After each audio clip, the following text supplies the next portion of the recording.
Final look ये आया हमारे गणेश जी का, और मैंने यहीं पर इसको ख़त्म करने की कोशिश करी क्योंकि अभी आज विसर्जन है और आज लास्ट डे है गणपति का। इसके बाद मुझे गरबा से रिलेटेड ज्वेलरी वगैरह और माता जी की चीज़ें और जो भी मेरा मन करेगा, जब जैसा आइडिया आएगा वैसी चीज़ें मैं क्रिएट करूँगी। वैसे तो मैं ना मूर्ति रखती हूँ भगवान की और ना विसर्जन करती हूँ, कि मैं इस बात पे विश्वास भी नहीं करती कि भगवान आते हैं हाँ और जाते हैं। ठीक है, तो एक तो पहली बात तो इन्वायरमेंटल इम्पैक्ट, साथ में हमें ये देखना रहता है कि हम कहीं इज़्ज़त की जगह कहीं बेइज्जती तो नहीं करें हमारे भगवान की। आप देख सकते हो क्रिश्चियंस में और मुस्लिम्स में तो ये भी नहीं होता कि कोई मूर्ति वगैरह हो, तो कोई चांस भी नहीं बनता कि उनके भगवान का अपमान हो। तो अगर हम में से कुछ लोग ऐसे हैं, मुझे ऐसा विश्वास नहीं होता कि गणेश जी को विसर्जित करना, ये मुझे कुछ अच्छा नहीं लगता, मतलब टेक्निकली सही नहीं लगता। कि पता नहीं कब ये प्रथा कैसे आई और क्यों कर हम भगवान को सोचते हैं कि वो आ रहे हैं और अब वो वापस जा रहे हैं। लोगों की मान्यता की मैं इज़्ज़त करती हूँ, बट मुझे ऐसा लगता है कि भगवान हमारे अंदर सबसे ज़्यादा अगर कहीं पर हैं तो वो हमारे अंदर हैं, और इसलिए मैं पूजा वगैरह नहीं करती हूँ। और ये कोई अच्छी बात नहीं है, आपको नहीं बोल रही कि आप भी ऐसा ही करो, आपकी इच्छा, आपकी जो भी आपको भगवान आपको खुद गाइड करेगा उस टाइप की आप करो। पूजा नहीं करो, करो नहीं करो, कोई फ़र्क नहीं पड़ता कैसे करो, कोई नहीं, सबका अपना राइट है, सब अपनी इच्छा। तो आप देख सकते हो कि सबसे डार्केस्ट पर्पल कलर या फिर बैंगनी या लाइलैक या जो भी है कलर है ये इसमें, उसको भी मैंने शेडिंग करके भगवान के ऊपर किया हुआ था, क्योंकि मुझे पर्पल और पिंक और वाइट टाइप का कुछ मिक्स चाहिए था इस बार। थोड़ा स्किन कलर थोड़ा सा येलोइश टाइप से हटकर, और इस टाइप के मैं भगवान बनाना चाह रही थी। आप देख सकते हो सबसे डार्केस्ट शेड को यूज़ करके सबसे पहले मैंने उनकी शैडोज़ और उनका जो जो उनका सिल्यूट होता है वो मैंने बनाया, पता नहीं। तो उसके बाद आप देख सकते हो कि मैं धीरे धीरे डार्केस्ट से थोड़ा डार्कर, फिर थोड़ा, फिर लाइटेस्ट की तरफ आगे बढ़ रही हूँ। इससे क्या होता है, हमें 3D इफेक्ट मिलता है। जो पर्पल एरियाज़ हैं उनको मैंने पूरी तरीके से कम्प्लीटली कवर नहीं किया है और हमें करना भी नहीं, क्योंकि हमें पर्पल शेडोज़ चाहिए। और किसी भी इंसान का जो कॉम्प्लेक्शन होता है, किसी भी फ़ोटो में, पोज में आप देखो, या भगवान तो खैर बहुत उनमें आभा होती है अलग अलग कलर की। शायद हम जैसा ऐसा सोचते हैं कि ऐसे भगवान की मूर्त है, वो एक्चुअली जो है ना, उसको हम एक तरीके से हम अपनी आइज़ को, ब्रेन को ट्रेन कर रहे होते कि भगवान हमारे ऐसे हैं, ऑफ कोर्स ऐसे हैं, बट सिर्फ ऐसे नहीं होंगे, मुझे ऐसा लगता है, क्योंकि भगवान को कभी हम नॉर्मल आइज़ से अपनी देख नहीं सकते हैं। तो आप देख सकते हो कि जो है मैंने बहुत सारी, मतलब मैं ऐसी चीज़ें बनाना आजकल ज़्यादा पसंद करती हूँ जो बिल्कुल सरियल टाइप की हो, मतलब बिल्कुल रियल से भी ऊपर हो, भगवान के स्पेशली। तो उसमें एक अलग ही इरिडिसेंट कलर हो, कुछ अलग ही तरीके की आभा हो, अननेचुरल ना लगे, नेचुरल ही लगे, लेकिन मतलब कहते हैं ना कि विस्मृत कर देने वाली, मतलब चौंका देने वाला, इस टाइप का होना चाहिए। मैंने कितना अचीव किया है विज़न अपना, ये मैं नहीं कह रही कि मैंने बहुत अचीव किया है, क्योंकि मैं माइल्डली सेटिस्फाइड हूँ इस पेंटिंग से भी और बाकी जो भी मैं करती हूँ। तभी मैंने रखा है नाम फिल्थी टैलेंट्स, क्योंकि आई एम नॉट श्योर कि मेरे पास पूरे 100% बहुत अच्छे टैलेंट हैं। क्योंकि जब एक इंसान एक चीज़ में 100% परफेक्ट होता है ना, तभी हम उसको कह सकते हैं कि ये इसके पास पूरा 100% टैलेंट है, या फिर 1000% भी टैलेंट है। लेकिन मैं अपने आप को किसी एक चीज़ में इतना टैलेंटेड नहीं मानती हूँ, बट हाँ, मुझे कुछ चीज़, थोड़ी बहुत चीज़ें थोड़ी सब कुछ आती है, इसलिए मैं ये करती हूँ। तो फिर अब आप देख रहे हो कि हमने जो उनका मुकुट है, जो उनके जो ये सब हैं, क्या कहते हैं, माला वगैरह है और धोती वगैरह है, कमरबंद, बाजूबंद और कड़े वगैरह जो भी हैं, उसको ब्राउन किया हुआ है।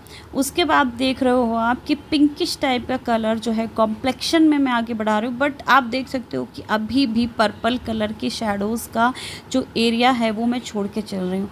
अब हमें लाइटर कलर्स की ओर बढ़ना है, और अभी हमने धोती को जो है ब्राउन कलर्स, डार्क ब्राउन से थोड़ा लाइटर ब्राउन, थोड़ा येलोइश टाइप का, थोड़ा ऑरेंजिश टाइप का टिंट देते हम इसको ऊपर लेके आ रहे हैं। मतलब एक तरीके से शैडोज़ के ऊपर का पार्ट हम जो है फोरग्राउंड को पेंट कर रहे हैं, ताकि इनका 3D इफ़ेक्ट आए। तो अभी आप देख सकते हो और लाइट की तरफ मैं आ रही हूँ, ठीक है। क्या होता है कि पेपर में हम लोग सिर्फ फ़ोटो बना रहे होते हैं। मैं आपको टेक्निक समझा रही हूँ, मैं कितनी अचीव कर पा रही हूँ ये मुझे भी पता नहीं है। लोगों को ठीक लग रही है पेंटिंग, वैसे मैं इतनी कोई स्मार्ट या इतना टैलेंटेड नहीं हूँ इसमें, तो मैं भी अभी बता पा रही हूँ आपको, बट मुझे श्योर नहीं कि मैं कर पाऊँगी कि नहीं, मैं इतनी टैलेंट वाली हूँ कि नहीं। तो आप सुन लो, आप जान जाओगे। तो जो हमें अगर एरियाज़ को अगर हम मेकअप भी करते हैं, आपने लेडीज़ हैं, आप देखते होंगे मेकअप वीडियोस, तो हम हमेशा उन चीज़ों पर लाइटर कलर लगाते हैं कि हमारा ये चीज़ हाईलाइट हो, हमारी चीक बोन हाईलाइट हो, तो हम हाईलाइटर लगाते हैं चीक बोन्स के ऊपर। हमें जैसा दिखाना है कि हमारा ये एरिया स्नैच्ड है, बिल्कुल ऊपर की तरफ बढ़िया अच्छा सा दिख रहा है, उस तरीके का हम दिखाना चाहते हैं, तो उस तरीके की देते हैं। तो आप देख लीजिए कि हम पिंक, अब थोड़ा सा उनको पिंक भी दे रहे हैं कलर शेडोज़ में, ताकि हमारा जो कलर हमें चाहिए फाइनल, वो कोई एक सिंगल कलर नहीं हो। कोई भी पर्सन किसी फ़ोटो में एक कलर का नहीं होता, उसमें बहुत सारी ग्रेडिंग, शेडिंग और बहुत सारे कंपोनेंट होते हैं, एलिमेंट्स होते हैं कलर्स के, तब जाके वो ऐसी फ़ोटो आती है। और ये तो भगवान है, मेरे ख्याल से ये हमारी नॉर्मल आई से परसीवेबल भी नहीं होंगे। तो मैंने मतलब इस तरीके का चॉइस करा कि इस तरीके का कुछ हम बनाएंगे, और जैसा जैसा मुझे लगता गया वैसा वैसा मैंने किया। और अभी आप देख रहे हो कि ये जो है, जब एक्रिलिक कलर सूख जाता है तो थोड़ा सा डिसकलर हो जाता है। मतलब मेरा हो सकता है कि ओल्ड हो, कंपनी के हिसाब से डिपेंड होता हो, कि मैं तो नॉर्मल वाले फेविक्रिल वाले ही यूज़ कर रही हूँ अभी, और एक और कोई ब्रांड थी पता नहीं कैमल, हाँ, तो उनके ट्यूब कलर भी यूज़ कर रही हूँ। तो अभी आप देख रहे हो कि और लाइट कर रही हूँ, डार्क को और डार्क कर रही हूँ, जहाँ मुझे पिंक शेड चाहिए वहाँ पे पिंक कर रही हूँ। लेकिन जो हमारी शेडोज़ है ना, we do not have to work above them, we have to leave shadows also. तो तभी हमारा जो है ना डार्क और लाइट का कॉन्ट्रास्ट दिखेगा, और हमारी जो फ़ोटो है वो एक पेपर से निकल के कैनवास 2D सरफेस से निकल के 3D दिखने लगेगी। तो हमें बस ये कुछ भी नहीं करना रहता है, हाईलाइट करना है, कंटूर करना है। जैसे कि कंटूर मेकअप में होता है, वैसा ही हमारा फ़ोटोज़ में और इस तरीके की चीज़ों में, मतलब पेंटिंग्स में होता है। तो ये कंटूरिंग चल रही है अभी। तो आप देख रहे हो जिन एरियाज़ को मुझे ऊपर दिखाना है, जिन पर लाइट पड़ रही है, हमें 3 चीज़ों का ख्याल ज़रूर रखना रहता है पेंटिंग्स में, जिससे कि ये आप देखो कितना 3 डिग्री मतलब 3D में उभर के आ रहा है। उसके बाद मैंने धोती को थोड़ा और रंगीन बनाने की कोशिश करी, आप देखते जाओ धीरे धीरे। तो हमें 3 चीज़ों का पेंटिंग में हमेशा ख्याल रखना है। अभी आप देखो, हम अभी इस पेंटिंग में मैं ये भी ख्याल रख रही हूँ कि ये चीज़ फैब्रिक है। मैं ख्याल जितना रख रही हूँ उतना रख पा रही हूँ, मेरे पास लिमिटेड सोर्सेज हैं, मेरे पास बहुत ज़्यादा कलर्स और मतलब ब्रशेज़ वगैरह नहीं हैं, तो मैं जो जैसे हैं उनसे मैं काम चला रही हूँ अभी। तो आप भी ये ध्यान रखो कि फैब्रिक के नेचर को हमेशा याद रखना, मेटल जो है उसका नेचर याद रखना, स्किन जो है उसका नेचर याद रखना। ये सब के नेचर अपने जैसे जैसे होते हैं वो हमें उस पेंटिंग में भी उतारने रहते हैं। और हाँ, जो बेसिक बात मैं बोलने वाली थी, हमें 3 चीज़ों का हमेशा ख्याल रखना पड़ता है, शैडोज़ का, उसके बाद रिफ्लेक्शन का। हमेशा जैसे इनकी आइज़ हैं, इसमें रिफ्लेक्शन चाहिए, कोई वाटर बॉडी होती तो उसमें रिफ्लेक्शन कैसा आ रहा होता। उसके साथ हमें ये चाहिए कि कोई लाइट कहाँ से कैसी रिफ्रैक्ट हो रही है, और जैसे जो जो जो ग्रे एरियाज़ है ना लाइट और डार्क के बीच में, उन ग्रे एरियाज़ को हम कैसे कितना सटल और कितना हाईलाइट करेंगे, वो सारी चीज़ होती है। मुझे नहीं पता आपकी बात समझ में आ रही है, मैं समझा पा रही हूँ कि नहीं, बट मैं मेरे हिसाब से बताने की कोशिश कर रही हूँ। जैसे ये गोल्ड का मुकुट है मान लीजिए, तो हमारी इस तरफ से जहाँ से लाइट आ रही है, आप देख सकते हो पूरे गणेश जी, अब उनके लेफ़्ट हैंड साइड की ओर से उनकी लाइट आते हुए दिख रही है, जबकि राइट हैंड साइड में थोड़ी लाइट कम दिख रही है, थोड़ी शैडो दिख रही है। और इसके अलावा भी आप इसको और रिफ़ाइन कर सकते हो, डार्कर पार्ट्स को और डार्क कर सकते हो। मैंने इस पेंटिंग में ऐसा इतना नहीं किया है, क्योंकि एक लिमिट होती है मेरे काम करने की, उसके बाद फिर मुझे दूसरी वीडियो चाहिए, और इसको ही मैं 1 साल तक बनाती रहूँ, तो ऐसा तो नहीं होता। मेरे को तो घंटों में बनाना रहता है, 1 घंटा 1.5 घंटा में, तो टोटल मिला के ऐसा।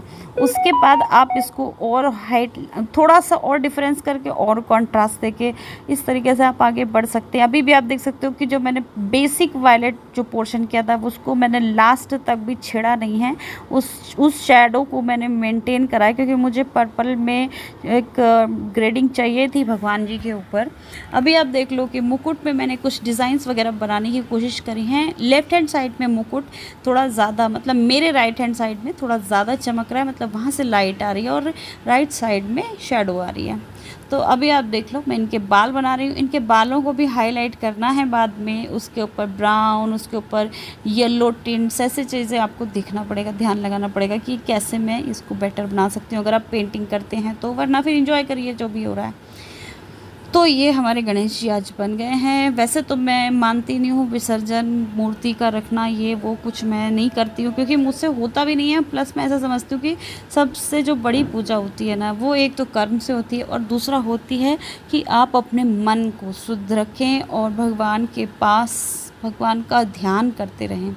तो अगर हम ध्यान ही नहीं कर सकते तो हमारा शरीर से स्वच्छ होना और दिया बाती करना और व्रत रखना, ये सब किस काम का है। ओके, लाइक शेयर सब्सक्राइब कर दीजिए। Bye bye. गणपति बप्पा मोरया।